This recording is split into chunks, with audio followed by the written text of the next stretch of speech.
আসলে উর্দুনি কান্ট্রিতে এসে আর কিছু দেখছি না, আর কিছু ভালো লাগছে নাই ভালো লাগছে। কিন্তু উর্দুনি কান্ট্রিতে একটা জিনিস আমার কাছে খুবই ভালো লাগছে।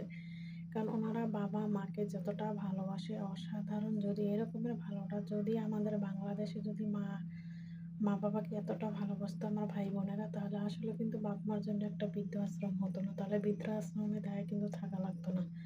কিন্তু কয় না এসানের লাগে তেসান মিলে শুটকির লাগে বাইগুন মিলে এক দেখাদেখি কিন্তু ওনাদের ছাওপনা বাচ্চা-কাচ্চারা কিন্তু ঠিকই আগেই যদি আসে ছেলেমেয়ে আসলেই কি করবো হাত নেব, ডাইন হাতটা নিয়ে একটা চুমা দিব, ২-৩ টা চুমা দিব। চুমা দেওয়ার পর কপালের মধ্যে ৩ বার ঠেকাইবো। তারপরে ভালো-মন্দ জিজ্ঞাসা করব। আসলে এই জিনিসটা আমার কাছে অনেক ভালো লাগছে। আর ওনারা অনেক সম্মান করে, বাপ-মাকে অনেক আদর করে। মনে হয় যে উনার বাপ-মা যদি একটু অসুস্থ হয় তাহলে মনে হয় যে ওনারা মনে হয় ব্যথা পায়। আসলেও প্রতিটা বাবা-মায়ের এরকমই ছেলে সন্তানের টেক কেয়ার করা উচিত। অনেকে